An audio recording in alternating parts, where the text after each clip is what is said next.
রাসূলুল্লাহ সাল্লাল্লাহু আলাইহি ওয়াসাল্লাম বলেন, লা তাকুমুস সাআতু হাত্তা ইয়াতাকারাবাজ জামান। কিয়ামত ততক্ষণ সংঘটিত হবে না যতক্ষণ সময় সংকুচিত না হবে। হাত্তা তাকুনাস সানাতু কাশ-শাহরি ওয়াশ-শাহরু কাল-জুমুআ। এমন হয়ে যাবে বছর হবে মাসের মতো, মাস হবে সপ্তাহের মতো, সপ্তাহ হয়ে যাবে একদিনের মতো, একদিন মনে হবে আগুনের একটা দোলা উপরে উঠছে আর নামছে। এর মধ্য দিয়ে আমাদেরকে গুনাহমুক্ত হয়ে কবরে যাওয়ার চেষ্টা করতে হবে। গুনাহ থেকে কিভাবে মুক্ত হব? গুনাহ মাফের 70টার বেশি উপায় আছে। আমি আপনাদের সামনে নির্বাচিত 11টা উপায় আলোচনা করব ইনশাআল্লাহ। একটু মন দিয়ে শুনুন। 1 নাম্বার উপায়, খাঁটি তওবা করা। সূরা তাহরিমের 8 নম্বর আয়াত, 28 পারা 20 নম্বর পৃষ্ঠা আল্লাহ বলেন, ইয়া আইয়ুহাল্লাযীনা আমানু তুবু ইলাল্লাহি তাওবাতান নাসুহা আসা রাব্বুকুম আন ইউকাফিরা আনকুম সাইয়্যাতিকুম ওয়া ইউদখিলাকুম জান্নাতিন তাজরি মিন তাহতিহাল আনহার। হে ঈমানদারগণ, তোমরা আল্লাহর কাছে খাঁটি তওবা করো। আশা করা যায় তোমাদের রব তোমাদের জীবনের সমস্ত গুনাহ মাফ করে দিবেন। ইবনে মাজাহ হাদিসের কিতাব 4250 নম্বর হাদিস। عن عبد الله بن مسعود رضي الله تعالى عنه قال قال رسول الله صلى الله عليه وسلم التائب من الذنب كمن لا ذنب له। রাসূলুল্লাহ সাল্লাল্লাহু আলাইহি ওয়াসাল্লাম বলেন, গুনাহ থেকে তওবাকারী ব্যক্তি কামান তার মতো, লা যামবা লাহু, যার কোনো গুনাহই নেই। গুনাহ থেকে তওবাকারী ব্যক্তি কামান, ওই ব্যক্তির মতো, লা যামবা লাহু, যার কোনো গুনাহই নেই। ইবনে মাজাহ 4251 নম্বর হাদিস। عن أنس بن مالك رضي الله تعالى عنه قال رسول الله صلى الله عليه وسلم كل بني آدم خطاء وخير الخطائين التوابون। রাসূলুল্লাহ সাল্লাল্লাহু আলাইহি ওয়াসাল্লাম বলেন, আদম সন্তান সকলেরই কম বেশি গুনাহ হয়। তাদের মাঝে যারা তওবা করে, তওবাকারীদেরকে আমি নবী সর্বোত্তম বলে ঘোষণা করলাম। ইবনে মাজাহ 4253 নম্বর হাদিস। عن عبد الله بن عمرو رضي الله تعالى عنهما عن النبي صلى الله عليه وسلم قال إن الله لا يقبل توبة العبد ما لم يغرغر। রাসূলুল্লাহ সাল্লাল্লাহু আলাইহি ওয়াসাল্লাম বলেন, প্রাণ কণ্ঠাগত না হওয়া পর্যন্ত তথা মৃত্যুর আগ পর্যন্ত নিশ্চয়ই আল্লাহ বান্দার তওবা কবুল করেন। তিরমিজির হাদিস 3538 নম্বর হাদিস। এই হাদিসের মধ্যে আছে, قال رسول الله صلى الله عليه وسلم لله أفرح أشد فرحا بتوبة أحدكم من أحدكم بضالته إذا وجدها। রাসূলুল্লাহ সাল্লাল্লাহু আলাইহি ওয়াসাল্লাম বলেন, তোমাদের কেউ হারিয়ে যাওয়া বস্তু ফিরে পাওয়ার পর যেই পরিমাণ খুশি হও, হারিয়ে যাওয়া বস্তু ফিরে পেয়ে মালিক যেই পরিমাণ খুশি হয়, কোন বান্দা তওবা করলে ওই ব্যক্তির চেয়ে আল্লাহ আরো কোটি গুণ বেশি খুশি হয়ে যায়। তওবার মৌলিক 3টি শর্ত, সাথে আরেকটি, মোট 4টি। এটা একটু মনে রাখা। 1 নাম্বার, গুনাহ থেকে ফিরে আসা। 2 নাম্বার, গুনাহের উপর অনুতপ্ত হওয়া। 3 নাম্বার, দৃঢ় প্রতিজ্ঞা করা, আমি ভবিষ্যতে গুনাহ আর করব না। 1 নম্বর, গুনাহ থেকে ফিরে আসা। 2 নম্বর, অতীতের গুনাহের উপর অনুতপ্ত হওয়া। অনুতপ্ত হওয়াটাও একটা তওবা। ইবনে মাজাহ 4252 নম্বর হাদিস।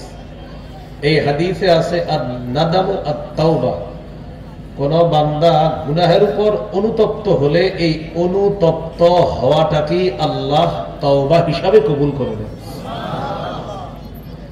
আল্লাহ আমাদের সকলকে অতীত জীবনে যে গুনাহ করেছি, গুনাহ থেকে ফিরে এসে গুনাহের উপর অনুতপ্ত হয়ে দৃঢ় প্রতিজ্ঞা করব এই গুনাহ যেন আর না করি, আল্লাহ তৌফিক দান করেন। 4 নাম্বার আরেকটা গুরুত্বপূর্ণ কথা, আমার আপনার জিম্মায় কোনো বান্দার হক থেকে থাকলে এই হক আদায় করে দেওয়া, এটা আল্লাহ মাফ করবে না, এটা ওই বান্দার থেকে ক্ষমা চেয়ে নিতে হবে। আল্লাহ আমাদের সকলকে 4 শর্ত পূরণ করে খাঁটি তওবা করার তৌফিক দান করেন। এইগুলো আজকের আলোচনার প্রথম কথা। গুনাহ থেকে মাফের 1 নাম্বার উপায় খাঁটি তওবা করা। 2 নাম্বার উপায় ইস্তেগফার বেশি বেশি পড়া। আস্তাগফিরুল্লাহ, আস্তাগফিরুল্লাহ, আস্তাগফিরুল্লাহ। সূরা আলী ইমরানের 135 নম্বর আয়াতে আল্লাহ বলেন, والذين إذا فعلوا فاحشة أو ظلموا أنفسهم ذكروا الله فاستغفروا لذنوبهم ومن يغفر الذنوب إلا الله ولم يصروا على ما فعلوا وهم يعلمون। যারা কোনো অশ্লীল কাজ করে ফেলে অথবা গুনাহের মাধ্যমে নিজেদের উপর জুলুম করে, সাথে সাথে আল্লাহকে স্মরণ করে আল্লাহর কাছে ইস্তেগফার পাঠ করে ক্ষমা প্রার্থনা করে, আল্লাহ বলেন, আরে আল্লাহ ছাড়া গুনাহ মাফ করার আছেই বা কে? আমি আল্লাহই তো গুনাহ মাফ করব। ওয়ালাম ইউসিররু আলা মা ফাআলু ওয়া হুম ইয়ালামুন। তারা জেনে শুনে বারবার এই গুনাহ করে না। এই আয়াত থেকে 4টি বিষয়। 1 নাম্বার, আমাদের কারো গুনাহ হয়ে গেছে। 2 নাম্বার, সাথে সাথে আল্লাহকে স্মরণ করলাম। 3 নাম্বার, সাথে সাথে আল্লাহর কাছে ক্ষমা চাইলাম। 4 নাম্বার, আমি জেনে শুনে এই গুনাহটা আর করি না। আল্লাহ তাআলা বলেন, তো আমি আল্লাহ গুনাহ মাফ করব না তো করবে কে? তাহলে বেশি বেশি ইস্তেগফার পাঠ করা, এটা গুনাহ মাফের 2 নাম্বার উপায়। আজকের আলোচনা গুনাহ মাফের 3 নাম্বার উপায়। এটা যদি আমার সাথে একটু বলেন তাহলে মনে থাকবে। বলেন, ক্ষমা পাওয়ার আশায় বারবার ক্ষমা চাওয়া। আল্লাহ আপনি মাফ করেন, আল্লাহ মাফ করেন, আল্লাহ মাফ করেন।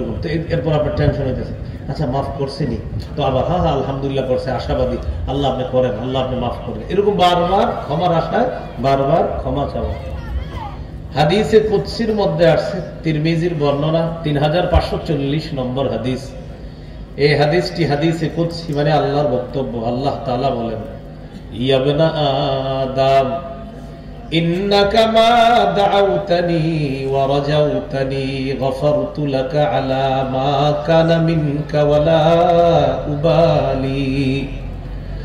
হে আদম সন্তান, ক্ষমার আশায় তুমি যতবার আমাকে ডাকো আমি ততবার তোমাকে ক্ষমা করে দেই, এতে আমি আল্লাহ কারো পরোয়া করি না। তাহলে ক্ষমার আশায় বারবার আল্লাহর কাছে ক্ষমা চাওয়া। এবার আল্লাহ বলেন, ইয়া ইবনা আদম লাউ বালাগাত যুনুবুকা আনানাস সামা সুম্মা ইস্তাগফারতানি গফারতু লাক। আদম সন্তান, তোমার গুনাহ যদি আকাশের চূড়ায় গিয়ে পৌঁছে যায়, আর যদি তুমি আমার কাছে ক্ষমা প্রার্থনা করো, আমি তোমার আকাশ পরিমাণ গুনাহ মাফ করে দিতে আমি আল্লাহ কারো পরোয়া করি না। তবে শর্ত ওই 4টা শর্ত: ফিরে আসা, অনুতপ্ত হওয়া, দৃঢ় প্রতিজ্ঞা করা গুনাহ না করা, আর বান্দার হক থাকলে আদায় করে দেওয়া। বাস এই শর্ত পূরণ করেন, আকাশ পরিমাণ গুনাহ আছে, আল্লাহর কাছে ক্ষমা চান, আল্লাহ মাফ করে দিবেন। হাদিসের শেষে আল্লাহ বলেন, ইয়া ইবনা আদম ইন্নাকা লাউ আতাইতানি বিকুরাবিল আরদি খাতায়া সুম্মা লাকিতানি লা তুশরিকু বি শাইআ লা আতাইতুকা বিকুরাবিহা মাগফিরা। তুমি যদি দুনিয়ার রাশি রাশি বালু পরিমাণ গুনাহ নিয়ে আমার কাছে আসো, আর আমি যদি দেখি তোমার গুনাহের মধ্যে শিরিক নাই, রাশি রাশি বালু পরিমাণ গুনাহ নিয়ে আমার কাছে আসছো, কিন্তু গুনাহের মধ্যে দেখলাম শিরিক নাই, আমি আল্লাহ বালু পরিমাণ ক্ষমা দিয়ে তোমাকে ক্ষমা করে দিচ্ছি। তাহলে আজকের আমাদের আলোচনার 3 নম্বর আলোচনা, ক্ষমা পাওয়ার আশায় বারবার আল্লাহর কাছে ক্ষমা চাওয়া। 4 নম্বর, সর্বক্ষেত্রে বলি রাসূলুল্লাহ সাল্লাল্লাহু আলাইহি সাল্লামের আদর্শ বাস্তবায়নের মাধ্যমে তার পূর্ণ আনুগত্য করা। ব্যক্তি জীবন, পারিবারিক জীবন, সামাজিক জীবন, অর্থনৈতিক জীবন, আন্তর্জাতিক জীবন, রাষ্ট্রীয় জীবন, সর্বক্ষেত্রে রাসূলের আদর্শ বাস্তবায়ন করার মাধ্যমে নবীর আনুগত্য করলে আল্লাহ আমাদেরকে মাফ করে দিবেন। ব্যক্তি জীবনে আপনি সুন্নাহগুলো পালন করেন, পরিবারকে উৎসাহিত করেন, সামাজিক জীবনে আপনি সুন্নাহর ব্যাপক প্রচার প্রসার করেন, অর্থনৈতিক জীবনে আপনি সুদ খান না, বরং আল্লাহ রাসূলের নির্দেশিত পথ অনুযায়ী আপনার জীবন পরিচালনা করেন। রাষ্ট্রীয় জীবনে আপনার আশা এদেশে যেন ইসলাম কায়েম হয়ে যায় আর আল্লাহ যেন একজন আদর্শ পুরুষ শাসক এদেশে দিয়ে দেয়, এটা আপনার আশা। সবাই চুপ হয়ে গেল না? এটা তো আসলেও ঠিক। আল্লাহর কাছে দোয়া করবেন কিয়ামতের আগে যেন বাংলাদেশে আর কোনো নারী শাসক না হয়। রাসূলুল্লাহ সাল্লাল্লাহু আলাইহি সাল্লাম বলেন, লা ইউফলিহা কওমুন ওয়াল্লাউ আমরাহুম ইমরাআতান। বুখারীর বর্ণনা, ওই জাতি কিছুতেই সফল হবে না যে জাতি তাদের নেতৃত্বে কোনো নারীকে ক্ষমতায় বসায় দেয়। এই জন্য আগামীতে স্বপ্ন দেখবেন আমাদের দেশ যেন ইসলামী রাষ্ট্র হয় আর একজন আদর্শ সভ্য পুরুষ শাসক যেন আল্লাহ আমাদেরকে দিয়ে দেয়। গুনাহ মাফের 5 নাম্বার উপায় আযান দেওয়া। কি দেওয়া? আযান দেননি? এই জায়গায় যারা আছেন জীবনে একবার হলে আযান দিচ্ছেন কারা কারা? মাশাআল্লাহ সবাই। আর এখন বর্তমানে নিয়মিত আযান কারা দেন দেখি? মুয়াজ্জিন সাহেব যারা আছেন, মাশাআল্লাহ। হাদিসে আসছে টানা 12 বছর আযান দিলে ওয়াজাবাত লাহুল জান্নাহ, জান্নাত ওয়াজিব। আবু দাউদের 515 নম্বর হাদিস, قال رسول الله صلى الله عليه وسلم المؤذن يغفر له مدى صوته ويشهد له كل رطب ويابس। মুয়াজ্জিনের আযানের আওয়াজ চারপাশে যে পরিমাণ যায় এই পরিমাণ পর্যন্ত মুয়াজ্জিনের গুনাহ ক্ষমা করে দেওয়া হয়। মুয়াজ্জিনের আযানের আওয়াজ আল্লাহর যত ভিজা সৃষ্টি, শুষ্ক সৃষ্টি, মুয়াজ্জিনের আযান এই ভিজা সৃষ্টি আর শুকনা সৃষ্টি যাদের পাশ দিয়ে মুয়াজ্জিনের আযানটা যায়, এই সৃষ্টিগুলো কিয়ামতের ময়দানে মুয়াজ্জিনের পক্ষে আল্লাহর কাছে সাক্ষী দিবে। তাহলে 5 নাম্বার গুনাহ মাফের উপায় আযান দেওয়া। 6 নাম্বার 2 রাকাত নামাজ পড়া। এই আমলটা দেরি করেন না, আজকেই পারলে করেন। 2 রাকাত নামাজ বাসায় গিয়ে আজকে করবেন। সবাই খালি নিয়ত করে যে কালকে করবো, পরে আগামী বছর জিগাইলেও আপনার বলে যে না এখনো করিনি। 2 রাকাত নামাজ যদি পারেন আজকেই পড়বেন ইনশাআল্লাহ। আবু দাউদের 1521 নম্বর হাদিস, এই হাদিসের মধ্যে আছে قال رسول الله صلى الله عليه وسلم ما من عبد يذنب ذنبا فيحسن الطهور فيقوم فيصلي ركعتين إلا غفر الله له ذنبا। রাসূলুল্লাহ সাল্লাল্লাহু আলাইহি সাল্লাম বলেন, কোন ব্যক্তির গুনাহ হয়ে যাওয়ার পর সে যদি সুন্দরভাবে পবিত্রতা অর্জন করে 2 রাকাত সালাত আদায় করে, তার সালাম ফিরানো শেষ, তার গুনাহ শেষ। আল্লাহ তার জিন্দেগীর সব গুনাহ মাফ করে দেয়।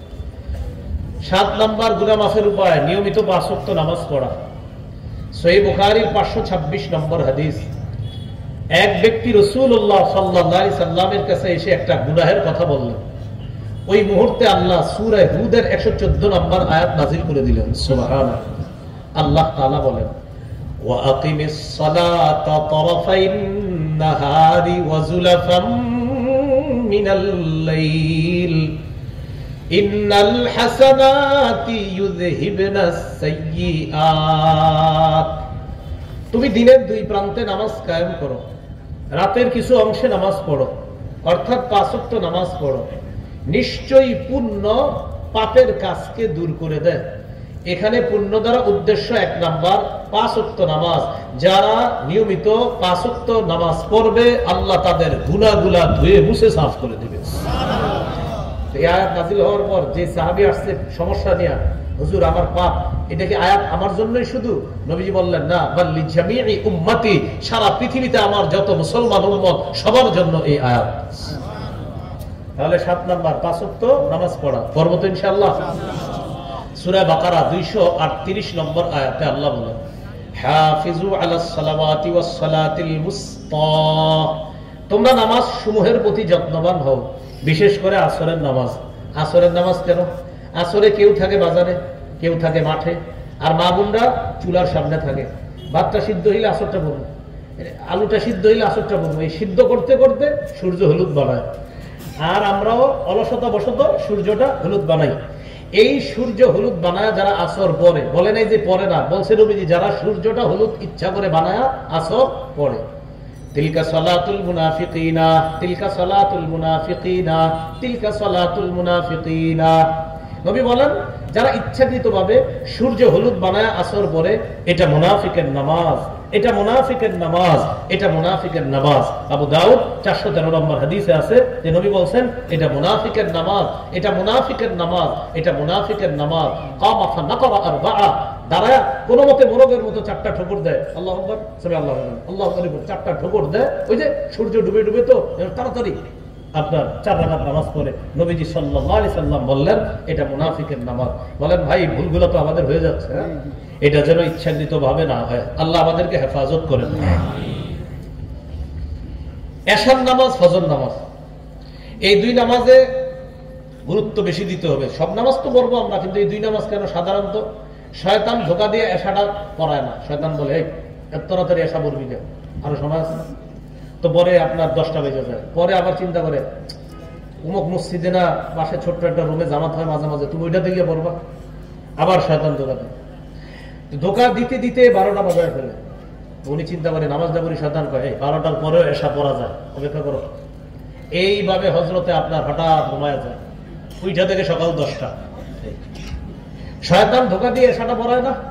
আবার ফজরের সময় কি করে? হাদিসে আসছে শয়তান রাতের বেলা কি করে, বুখারীর বর্ণনা, আলাইকা লাইলুন তাওয়িল ফারকুদ, শয়তান গিট মারে এই জায়গায়, মাথার খুলিতে 3টা গিট মারে আর বলে ফারকুদ, এই ঘুমাও ঘুমাও ঘুমাও ঘুমাও।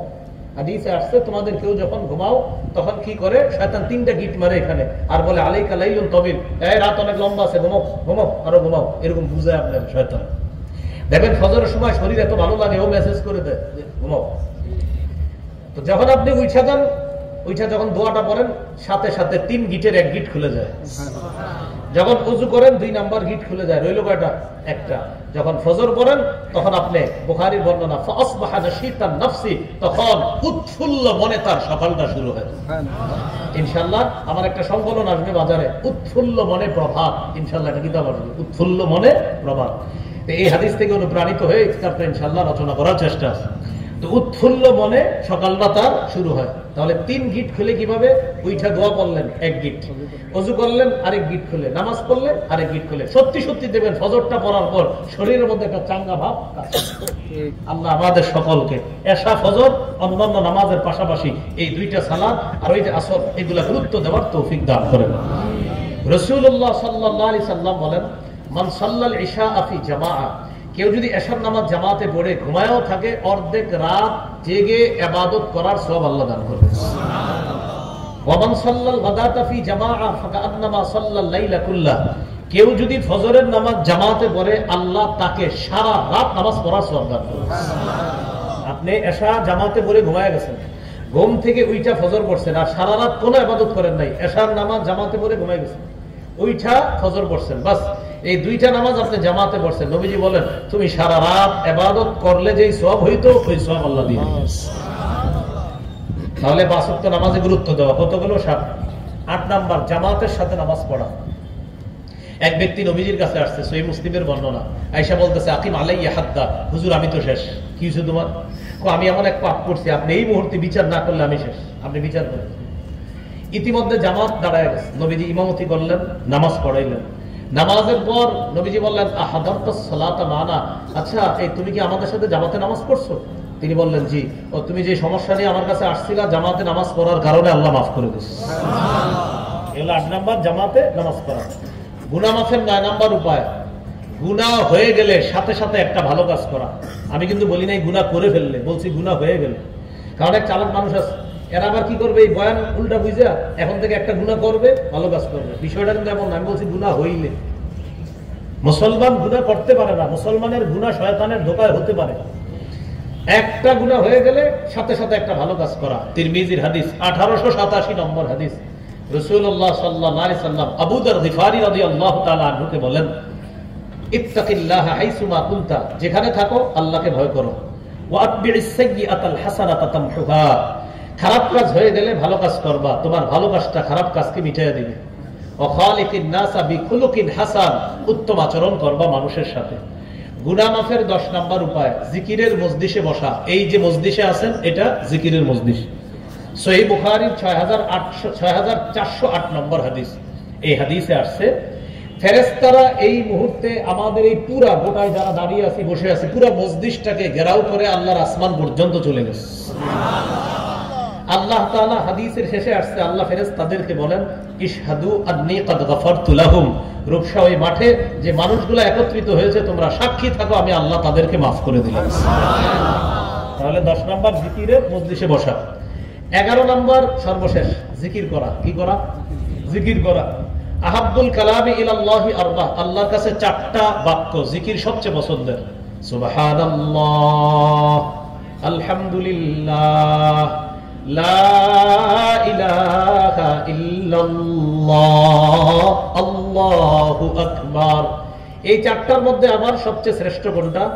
আফজালুয যিকরি লা ইলাহা ইল্লাল্লাহ, সবচেয়ে শ্রেষ্ঠ জিকির হলো লা ইলাহা ইল্লাল্লাহ। একবার মুহাম্মদের সাথে পড়ি তো আমরা, লা ইলাহা ইল্লাল্লাহ। বাস। তিরমিজির 3592 নম্বর হাদিস, রাসূলুল্লাহ সাল্লাল্লাহু আলাইহি সাল্লাম বলেন, কোন ব্যক্তি ইখলাসের সাথে একবার লা ইলাহা ইল্লাল্লাহ পড়লে, ইল্লা ফুতিহাত লাহু আবওয়াবুস সামা হাত্তা তুফজিয়া ইলাল আরশ, আসমানের সবগুলা দরজা খুলে দেওয়া হয় তার লা ইলাহা ইল্লাল্লাহ যেন আরশ পর্যন্ত পৌঁছে যায়। সুবহানাল্লাহ। তাহলে পড়ব তো ইনশাআল্লাহ। এবার আমার সাথে বলেন, 5 ওয়াক্ত নামাজের পর 33 বার সুবহানাল্লাহ, 33 বার আলহামদুলিল্লাহ, 33 বার আল্লাহু আকবার, 33 বলেন, 99 বার পড়ার পর 100তম বারে এই দোয়াটি পড়ব। পড়েন, লা ইলাহা ইল্লাল্লাহ ওয়াহদাহু লা শারীকা লাহ লাহুল মুলকু ওয়া লাহুল হামদু ওয়া হুয়া আলা কুল্লি শাইইন কাদির। গফিরাত খাতায়াহু ওয়া ইন কানাত মিসলা জাবাদিল বাহরি, সমুদ্রের ফেনা পরিমাণ গুনাহ আল্লাহ মাফ করে দেন। সুবহানাল্লাহ। আরেকটা 100 বার পড়বেন ডেইলি। সহিহ বুখারী 6405 নম্বর হাদিসে আছে, রাসূলুল্লাহ সাল্লাল্লাহু আলাইহি সাল্লাম বলেন, কেউ যদি দৈনিক 100 বার এটা পড়ে, সুবহানাল্লাহি ওয়া বিহামদিহি, আবার সুবহানাল্লাহি ওয়া বিহামদিহি, সুবহানাল্লাহি ওয়া বিহামদিহি, এতটুকুই 100 বার, তার সমুদ্রের ফেনা পরিমাণ গুনাহ আল্লাহ মাফ করে দেন। মনে থাকবেন ইনশাআল্লাহ। তাহলে গুনাহ মাফের 11টা কারণ জানলাম, 70টার বেশি কারণ আছে, 11টা কারণ জানলাম।